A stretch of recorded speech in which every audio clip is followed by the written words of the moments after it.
So once again welcome to profit Laddu. अगर किसी मकान या बिल्डिंग को मजबूत बनाना है और वो जगमगाए मकान या बिल्डिंग, तो उसके लिए दो चीजों की जरूरत होती है। एक तो मकान की नींव बहुत अच्छी होनी चाहिए और उसका जो वर्क है, इंजीनियरिंग और कंस्ट्रक्शन का वर्क, वो बहुत अच्छे से किया हुआ होना चाहिए। और दूसरा, मकान के जगमगाने के लिए उसमें जो इलेक्ट्रिक इक्विपमेंट्स हैं वो अच्छी क्वालिटी के होने चाहिए। तो आज हम ऐसे ही दो कंपनियों के बारे में बात करने वाले हैं जो आजकल बहुत ही बुलिश मोमेंटम में चल रही हैं और जिनमें बहुत ही अच्छा एक पोटेंशियल देखने को मिल रहा है। तो ऐसी ही एक कंपनी है पावर मैक प्रोजेक्ट्स, जो कंस्ट्रक्शन और इंजीनियरिंग वर्क में है और इसके पास सुपर क्रिटिकल पावर प्रोजेक्ट्स हैं और ये कंपनी सर्विसेज प्रोवाइड कराती है सिविल वर्क में, मेंटेनेंस में और ऑपरेशंस में। जबकि जो दूसरी कंपनी है फिनोलेक्स केबल्स, वो केबल्स और वायर्स की कंपनी है और ये फास्ट मूविंग इलेक्ट्रिक इक्विपमेंट्स में बहुत अच्छी कंपनी है।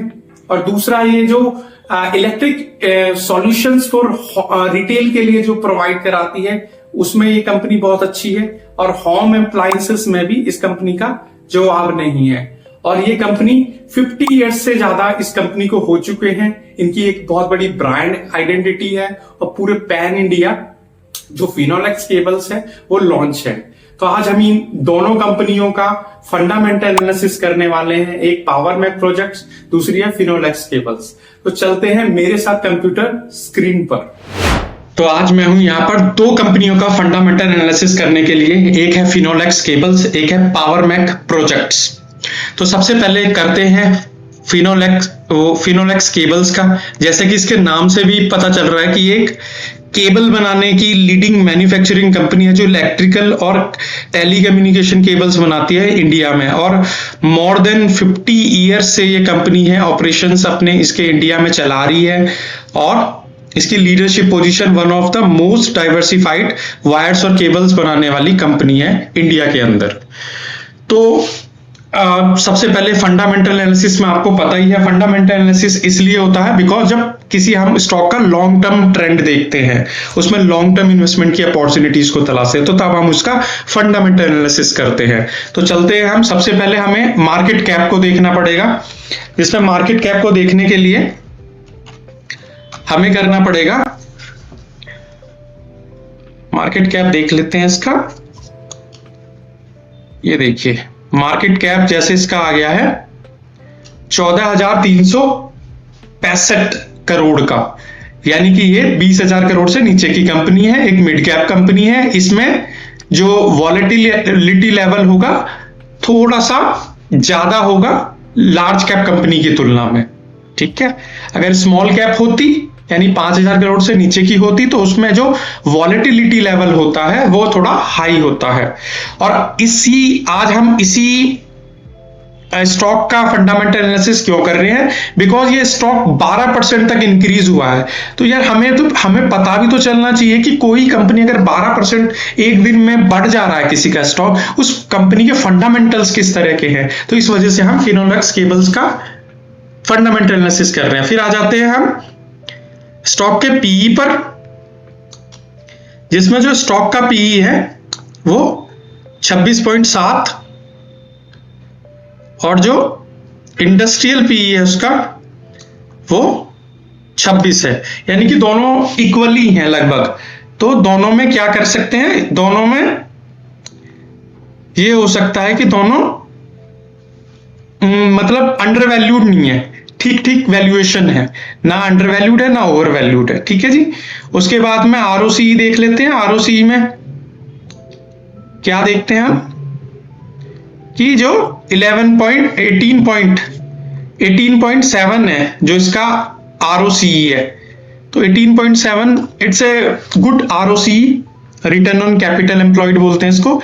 आरओई कितना है इसका 14.2 मतलब इतना अच्छा नहीं होता वैसे 14.2, पर ठीक है 14.2 भी ठीक है जी। उसके बाद में क्या है इसका डेट इक्विटी रेशो, वो बहुत अच्छा है। डेट इक्विटी रेशो जो इसका है वो 0.00, यानी कि कंपनी पर कोई कर्जा ही नहीं है। डेट इक्विटी रेशो इसका मतलब ये हुआ। और पैग रेशो कितना हुआ पैग रेशो देखें इसका 2.63, ये थोड़ा बढ़ा हुआ है, पैग रेशो काफी बढ़ा हुआ है इसका। बाकी सारा कुछ अच्छा है इसका। उसके बाद चलते हैं अगले पैरामीटर पे कि जहां हम वैल्यूएशन को देखने के लिए उसके मीडियन पीई से कंपेयर करते हैं, जो स्टॉक का पीई है। वहां पे कितना था स्टॉक का पीई? 26। यहां पे कितना है? ये देखिए स्टॉक का जो पीई है वो यहां पे है 33 है स्टॉक का पीई जो है। जो स्टॉक का पीई है वो 33.4 है, यानी कि जो स्टॉक है as compare to median PE यहां पे अंडर वैल्यूड शो हो रहा है। जब हम उसका इंडस्ट्री के साथ में कंपेयर कर रहे हैं वहां पे एट पार है, सेम है, यहां पे अंडर वैल्यूड है। अगर हम इसका कंपेयर जो इसकी पीयर कंपैरिजन करें, जो इसकी पीयर कंपनीज हैं, कॉम्पिटिटर कंपनीज हैं, उसके साथ में अगर इसको कंपेयर करें तो तब कंपनी का वैल्यूएशन किस तरह का है। मैं वैल्यूएशन इस वजह से कह रहा हूं बिकॉज जो फंडामेंटल एनालिसिस होते हैं उसमें हम वैल्यूएशन ही करते हैं कंपनी का। वैल्यूएशन के थ्रू ही हम उसको सस्ता और महंगा निकालते हैं, एनालाइज करते हैं कि सस्ती है या महंगी है। अब इसमें फिनोलेक्स केवल 26 के पीई पे चल रहा है और सबका पीई कितना है? सेम इंडस्ट्री की जो कंपनियां हैं जो वायर और केबल्स बनाने वाली हैं उनका पीई काफी हाई लेवल पे है। ये दो कंपनियां यूनिवर्सल केबल और पैरामाउंट कम्युनिकेशंस होगा, ये दोनों सस्ती हैं इसके मुकाबले, फिनोलेक्स के मुकाबले वैसे, पर ये कोई इतनी बड़ी कंपनियां नहीं है। फिनोलेक्स का जो कॉम्पिटिटर है वो मेनली पॉलीकैब, केईआई या आरआर केबल्स हैं, उनके मुकाबले ये सस्ती है कंपनी। उसके बाद चलते हैं प्रॉफिट लॉस स्टेटमेंट पे। नेट प्रॉफिट देखना पड़ेगा इसका। जो नेट प्रॉफिट है वो कितना है? 539, 502, 572, 539, यानी नेट प्रॉफिट थोड़ा सा घटा है इसका। इतनी बड़ी प्रॉब्लम नहीं है, मतलब एट पार ही है लगभग, कुछ ज्यादा वो नहीं है, ठीक है। चलो नेट प्रॉफिट तो चलो जो भी हो। उसके बाद में अगला सबसे जो इंपॉर्टेंट चीज है वो है कैगर, यानी कि कंपनी का जो स्टॉक प्राइस है वो कितना घटा और बढ़ा है। जैसे CAGR compound annual growth returns बोलते हैं इसको। एक ईयर का 6% है, ये कुछ खास नहीं है, लेकिन 3 इयर्स का यानी कि लॉन्ग टर्म में कंपनी देखो 35% एवरेज रिटर्न बना रही है ईयर का, यानी 35 दूनी 70, 100% से ऊपर का रिटर्न है। 3 साल के अंदर पैसा डबल हो रहा है इस कंपनी में। फिर देखो एक इसमें ये भी है,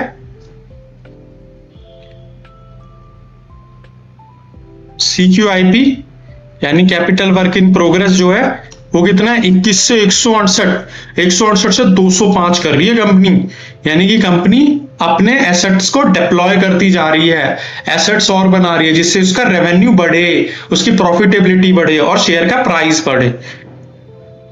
नेट कैश फ्लो देख लेते हैं। नेट कैश फ्लो कितना है इसका? जो 8 से 35, 35 से 26, यानी नेट कैश फ्लो तो कुछ खास नहीं है वैसे, पर ठीक है, मतलब आसपास ही है उसके। और शेयर होल्डिंग पैटर्न्स पे आ जाते हैं। शेयर होल्डिंग पैटर्न्स देखें जरा। देखो शेयर होल्डिंग पैटर्न्स में एक चीज है इसमें कि जो प्रमोटर्स हैं वो 36% है लगभग।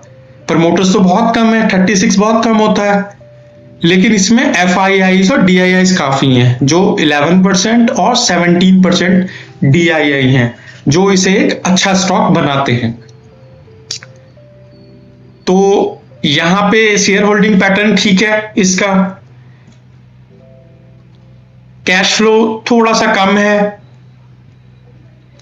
जो CWIP यानी कि कैश फ्लो कम है तो क्या हो जाना चाहिए? CWIP बढ़ना चाहिए उस केस में, जो इसका बढ़ रहा है, यानी कैश फ्लो यहां पे बैलेंस हो जाता है, यानी कंपनी को गलत नहीं कह सकते अभी हम।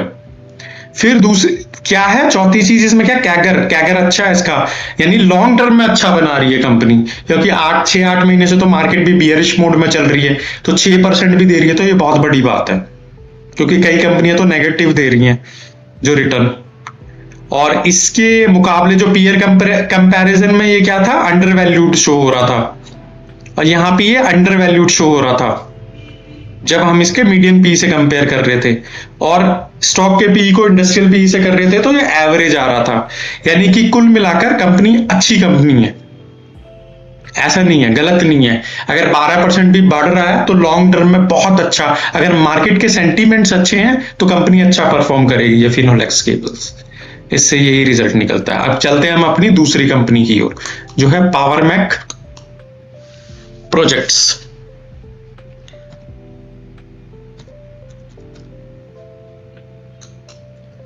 पावर मैक प्रोजेक्ट्स किस चीज की कंपनी है भैया? सबसे पहले ये कंपनी है इंजीनियरिंग एंड कंस्ट्रक्शन कंपनी है, ये integrated service in erection and testing and commissioning of boilers, turbines, generators and balance of plant, civil work, operations and maintenance, यानी कि कुल मिला के कंस्ट्रक्शन और इंजीनियरिंग वर्क है इसका, ठीक है। तो वही इसमें देखते हैं। सबसे पहले मार्केट कैप कितना है, यानी कि वॉलेटिलिटी किससे, इससे हमें वॉलेटिलिटी का अंदाजा लग जाता है।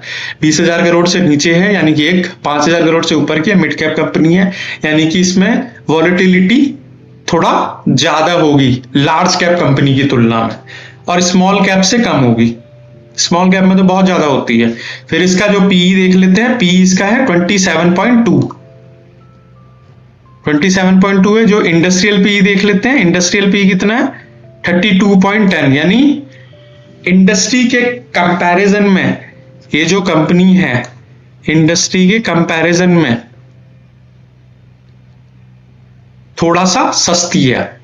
फिर आरओसी देख लेते हैं, आरओसी में क्या है 23.8, बहुत अच्छा नंबर है आरओसी का। आरओई देख लेते हैं जो 15.9 है, मतलब ठीक ठीक नंबर है, ज्यादा अच्छा भी नहीं ज्यादा बुरा भी नहीं। फिर इसमें देख लेते हैं पैग रेशो, देख लेते हैं पैग रेशो इसका थोड़ा सा गड़बड़ाया हुआ है, ये पैग रेशो इसका गड़बड़ाया हुआ है, तो इसको रेड से कर देते हैं, ठीक है। डेट इक्विटी रेशो ये बहुत अच्छा है, ये अगेन ग्रीन से, ये डेट इक्विटी रेशो बहुत अच्छा है इसका। उसके बाद क्या है इसमें, उसके बाद कुछ नहीं है। उसके बाद रिटर्न ऑन एसेट्स भी है, वो भी 7% का है, ये भी ठीक है, मतलब सही उसमें आते आते हैं। इसके बाद चलते हैं दोबारा से कंपनी के वैल्यूएशन को मीडियन पी से कंपेयर करने के लिए, क्योंकि हम मीडियन पी से क्यों कर रहे हैं, हम वैल्यूएशंस को कर रहे हैं बिकॉज हम इसको सस्ता और महंगी है कंपनी ये पता लगाने की कोशिश कर रहे हैं, क्योंकि फंडामेंटल एनालिसिस में यही करना पड़ता है, फंडामेंटल्स के साथ में खेलना पड़ता है, वैल्यूएशन के साथ में खेलना पड़ता है। जो मीडियन पी है इसका वो 31.8 है, 31.8 हो गया, और वहां कितना था 27, तो क्या मीडियन पीई के कंपैरिजन में भी ये अंडर वैल्यू दिखा रहा है। अब इसके क्या है पीयर कंपैरिजन कर लेते हैं इसका, इसमें पीई कितना है अब देख लेते हैं। पावर मैक प्रोजेक्ट का 27 है, बाकी एक कंपनी है जो इंजीनियरिंग इंडिया जिसे कह रहे हैं, ये जो कंपनी है इंजीनियरिंग इंडिया, ये इससे थोड़ा सस्ती है, ये भी एक मतलब गवर्नमेंट कंपनी है। बाकी सारी कंपनियों के पीई देखो आप कितने ज्यादा हैं, यानी कि और कंपनियों की तुलना में जो पावर मैक है वो काफी सस्ती है, और इसके जो रेशियोज रिटर्न्स हैं उन वो भी बहुत अच्छे हैं, और जो पीयर कंपैरिजन में भी अच्छी है और इसमें भी अच्छी निकली है, किसमें जब इसको मीडियम पीई से कंपेयर कर रहे हैं। बाकी प्रॉफिट लॉस स्टेटमेंट में, हाँ प्रॉफिट लॉस स्टेटमेंट भी देख लेते हैं थोड़ा सा, कि 207, 248 और 302 प्रॉफिट भी इसका बढ़ रहा है कंपनी का, ये जैसे ये देख लेते हैं प्रॉफिट भी बढ़ रहा है इसका काफी, ठीक है जी। उसके बाद में कैगर देख लेते हैं, यानी compound annual growth average return कितना बना रही है साल का, ये पता चल जाता है। चलो 1 साल का तो 6% है, पर 3 सालों में कितना एवरेज रिटर्न कितना दे रही है, 80% का, which is a huge number. यानी कि कंपनी का शेयर भाग रहा है बॉस, भाग रहा है। और इसी कंपनी को क्यों लिया मैंने, इन दोनों कंपनी को क्यों लिया, बिकॉज आज भी इसका शेयर 17% भागा है पावर मैक का, यानी भागने वाला शेयर है बॉस ये। और वैल्यूएशन भी काफी अच्छे हैं, नेट प्रॉफिट भी बढ़ रहा है, स्कैगर भी बढ़ रहा है। बैलेंस शीट देखें जरा, ये भी देखें, CWIP कंस्ट्रक्शन भी कंपनी है, तो इसका ये भी काफी बढ़ रहा है। 3 से 11 हुआ, 11 दूनी 22 तियां 11 तियां 33, यानी 3 गुना कर दिया, 36 करोड़ का कर दिया भाई। कंपनी में दम है बॉस, दम है। नेगेटिव से पॉजिटिव आ गया कैश फ्लोस का, दम है कंपनी में, कहीं ना कहीं बहुत दम है। 60, 29 माइनस और फिर एकदम 7, दम है बॉस। और शेयर होल्डिंग पैटर्न देख लेते हैं, ये सबसे इंपॉर्टेंट चीज इसमें वैसे शेयर होल्डिंग पैटर्न ही होता है, क्योंकि इससे पता चल जाता है ना, मान लो कि किस तरह के लोग उस कंपनी में हैं। एक तो प्रमोटर सब काफी संख्या में है, 59% है प्रमोटर का ज्यादा होना ये बताता है कि जो उसके कोर पीपल हैं, टॉप मैनेजमेंट के लोग हैं, वो कंपनी में ट्रस्ट दिखा रहे हैं, मैनेजमेंट ट्रस्टवर्दी है। दूसरा FIIs 5% है, कम है, थोड़ा काफी कम है, लेकिन DIIs काफी उसमें है, रेंज में है, 24% है, बहुत ज्यादा है। और पब्लिक तो बहुत कम है इसमें, खाली 37% होते, 14% का पब्लिक है इसमें। जहां पब्लिक कम हो, FII ज्यादा हो, DII ज्यादा हो, प्रमोटर्स ज्यादा हो, दैट मीन वहां पर पोटेंशियल है स्टॉक में। और इसमें क्या है, इससे ये भी पता चलता है कि इस स्टॉक के अंदर जो फाइनेंशियली लिटरेसी वाले जो लोग हैं, जिनका फाइनेंस में बहुत अच्छी पकड़ है, वो लोग हैं, जैसे म्यूचुअल फंड्स हुए या FIIs DIIs होते हैं, ये सारे इसमें ही आते हैं, इस कैटेगरी में आते हैं। यानी कि कंपनी में अच्छे लोगों की भी एंट्री हो रखी है स्टॉक के अंदर, यानी स्टॉक एक मजबूत स्टॉक है। तो भाई शेयर होल्डिंग पैटर्न्स बहुत अच्छा, कैश फ्लो वो भी ठीक है, बैलेंस शीट में जो CWIP था वो भी 3 गुना हो रहा है, कैगर वो भी अच्छा है, प्रॉफिट लॉस नेट प्रॉफिट भी काफी ठीक है, और पीयर कंपैरिजन में भी अंडर वैल्यूड शो हो रहा है, और मीडियन कंपैरिजन में भी अंडर वैल्यूड शो हो रहा है, और यहाँ पे भी स्टॉक प्राइस के कंपैरिजन कर रहे हैं, वहां पे भी अंडर वैल्यूड है। यानी कि हर एक पैरामीटर पे कंपनी ठीक है। अगर एनवायरमेंट मार्केट का अच्छा रहता है तो कंपनी बहुत अच्छा परफॉर्म करेगी। अभी तो अच्छा कर ही रही है, कल आज तो इसने अच्छा परफॉर्म किया ही, बाकी आने वाले समय में भी ये बहुत अच्छा परफॉर्म कर सकती है।